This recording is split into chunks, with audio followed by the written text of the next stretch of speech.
Do you want to be part of the 8%? Well, can you imagine that only 8% of people achieve their New Year's resolution? Only 8%. There's a study showing this. I believe that is actually less than that, but do you want to be part of this? So in this video, we're going to talk about goals, goal achieving, goal setting. So let's get ready. Get your pen and paper because this is going to be very informative. But before we do that, before we go over this, all the strategies, systems, why don't you just subscribe to my channel? I know you're watching this because you want to grow.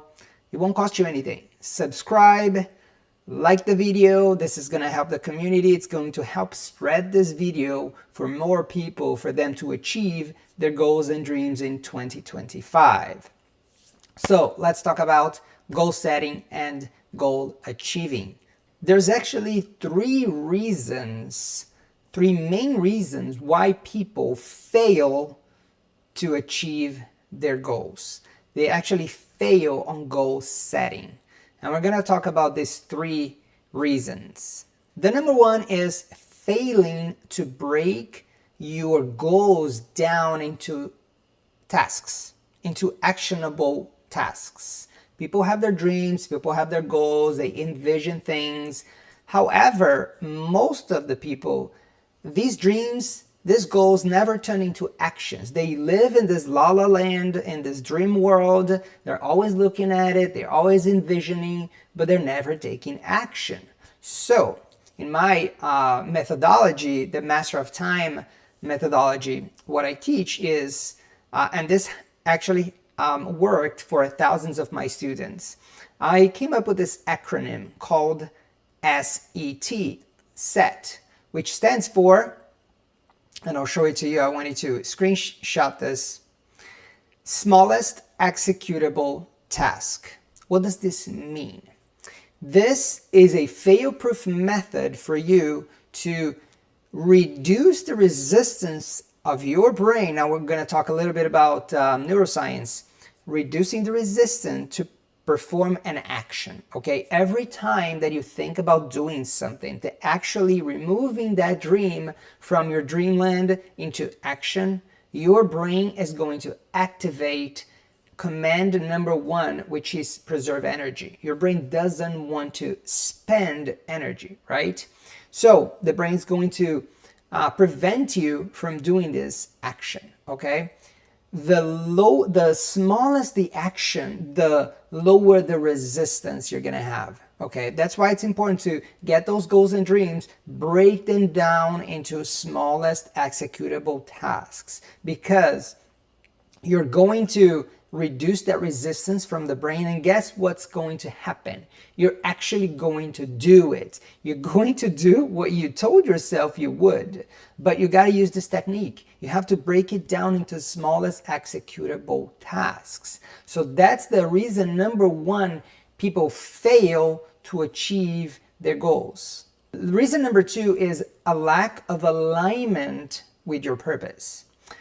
I know a lot of people talk about purpose, okay? But it's the truth. If you're doing something, if one of your goals and dreams, it's not aligned with your purpose, the chances are that you're going to just keep on going and keep on trying and keep on going, and you're going to go, eventually you're going to get unmotivated. It's not going to be fun anymore, okay? That's why reason number two that people don't achieve their goals is that these goals are not aligned with their purpose.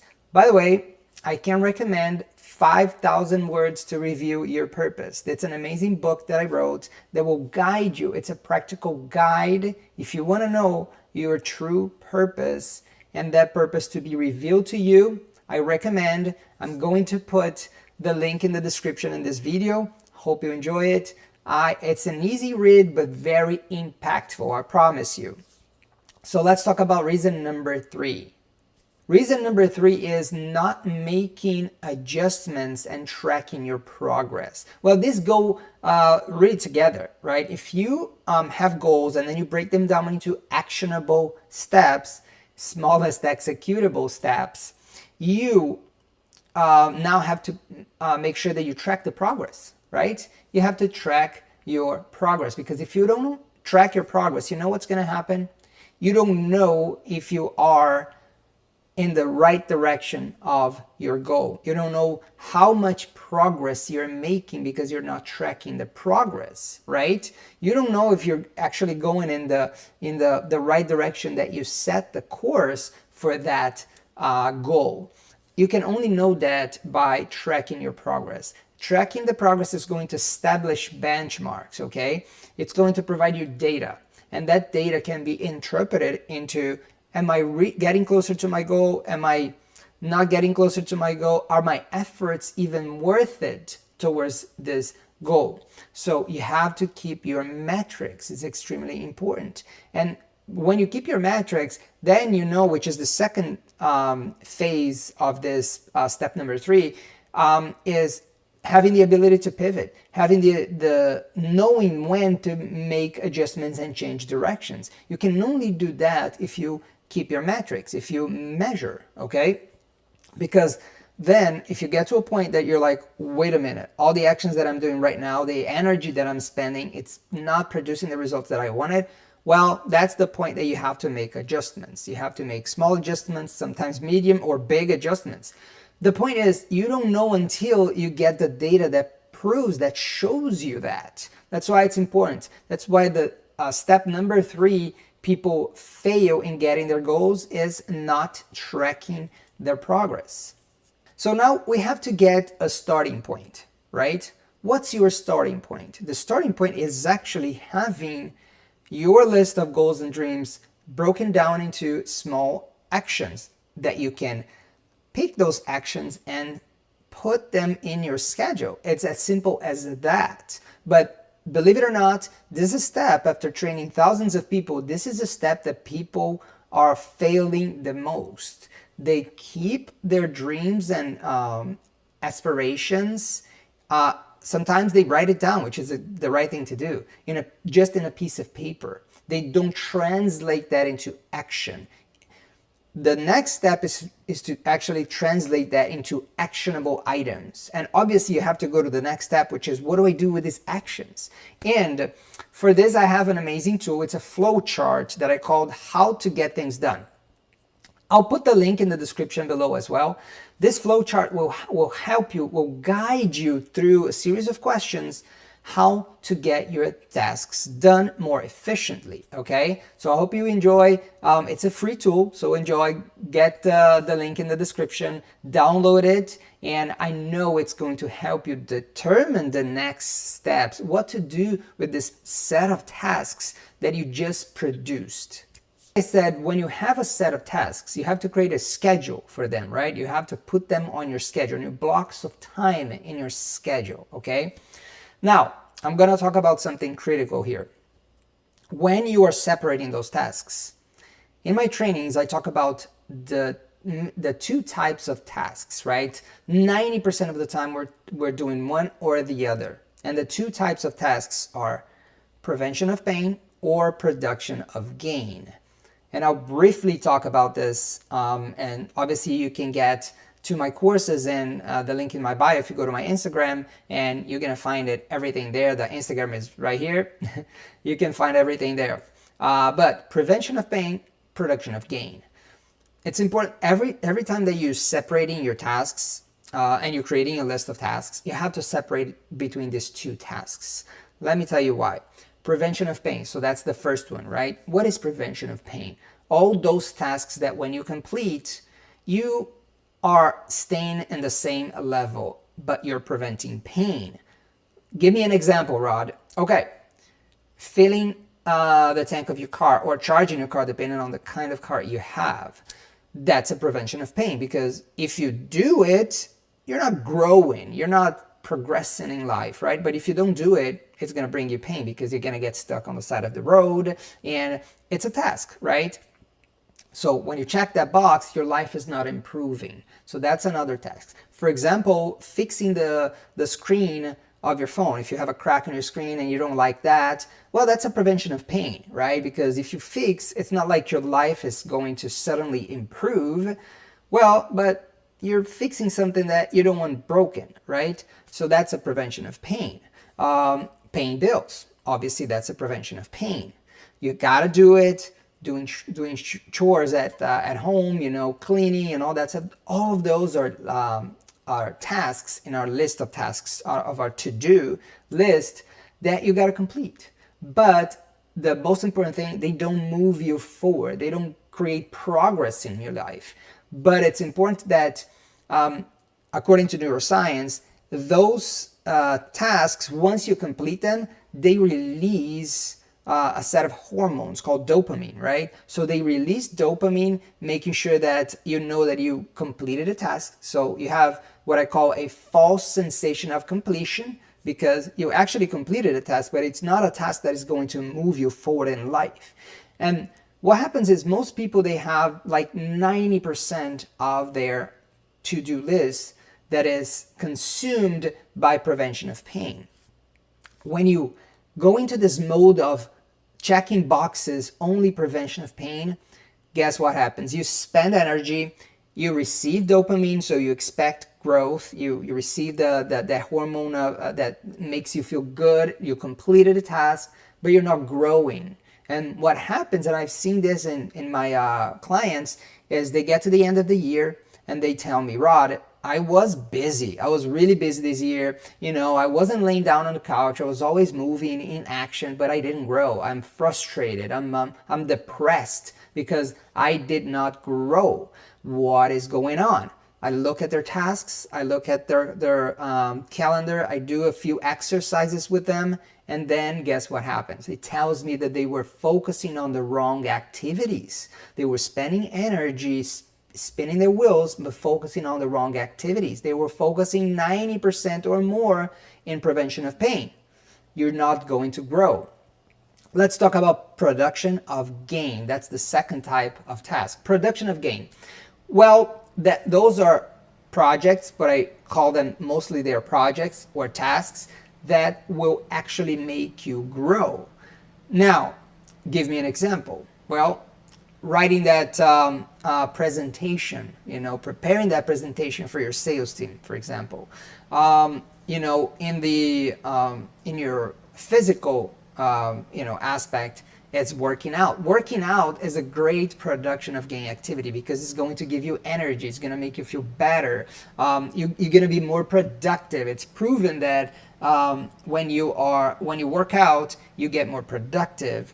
You know, all of those are production of gain tasks. When you have a big project that you know it's part of your goals, right? And you break them down into small tasks. And every time that you check a box to complete one of those smallest tasks, that is a production of gain. You're moving closer to your goal. So the secret, in a nutshell here, the secret is for you to know how to balance, and this is a critical part of this video, okay? Know how to balance production of gain and prevention of pain. You have to do both, right? I can't just decide because I want to grow. I can't just decide to do only production of gain. I'm only going to the production of gain. That's not possible because I do have to go to the dentist. I do have to do chores. I do have to help my kids with homework. I do have to do, things for my wife. Those are prevention of pain. Those are things that I gotta check off on my list. So it's impossible to just focus on that. But you have to understand about the theory of these two tasks in order to understand how to balance them in your calendar.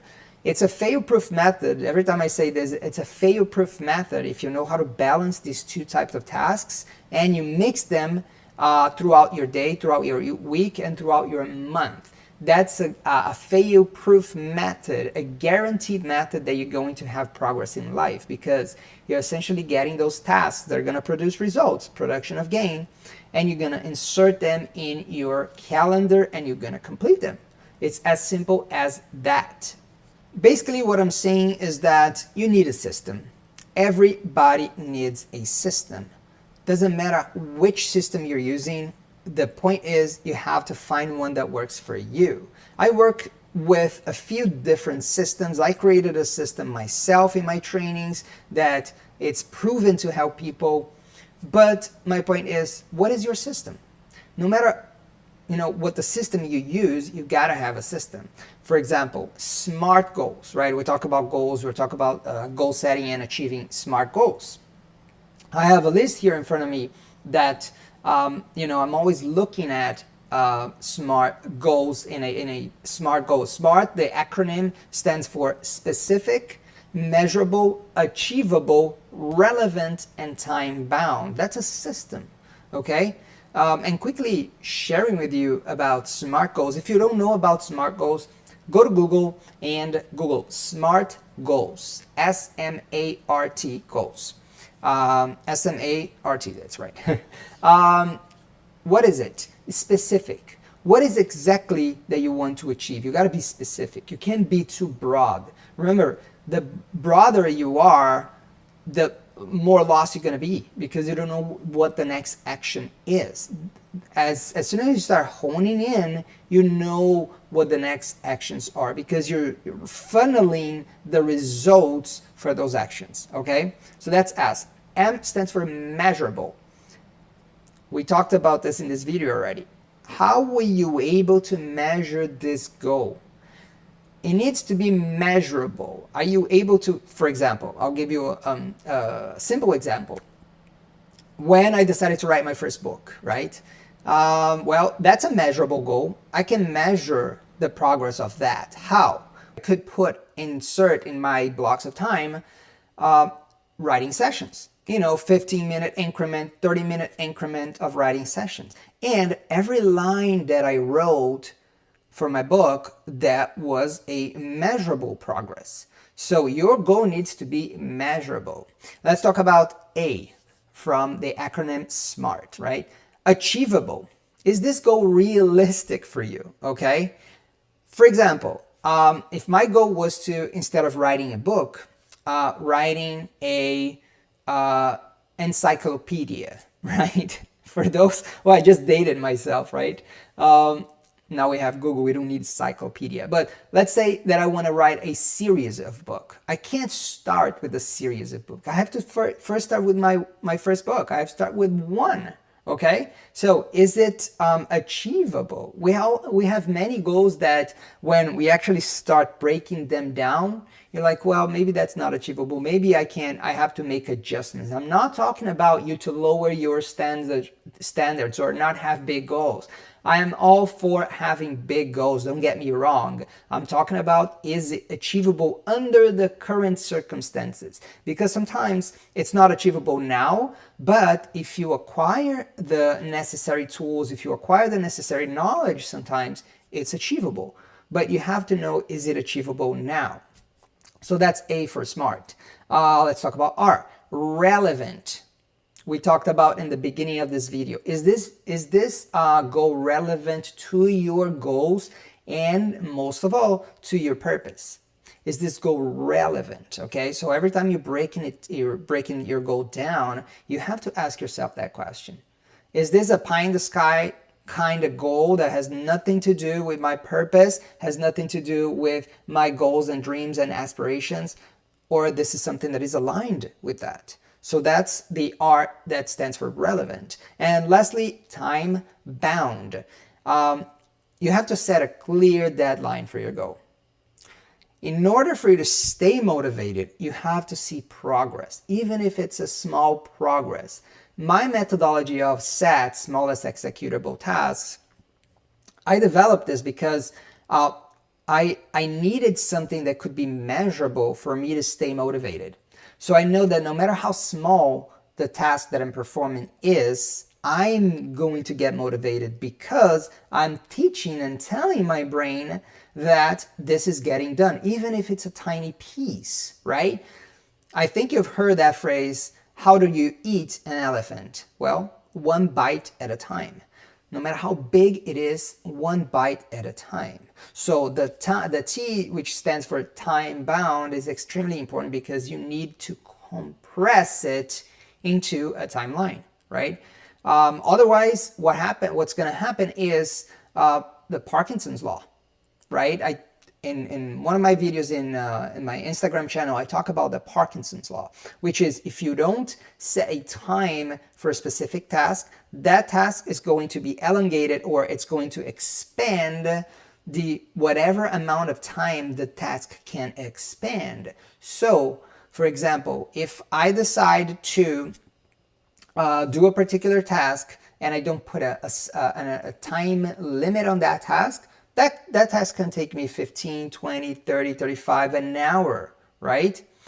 For those who are having issues, and which is a lot of people nowadays, having issues with social media, right? Spending too much time on social media. Well, if you don't apply the principles of the Parkinson law and adjust your time to a specific window, if you want to spend time on social media, that can be easily expended. And I know it happens to a lot of people. They tell themselves, you know what, I'm just going to sit there in my comfortable chair and spend a few minutes on social media. When they see it's already an hour.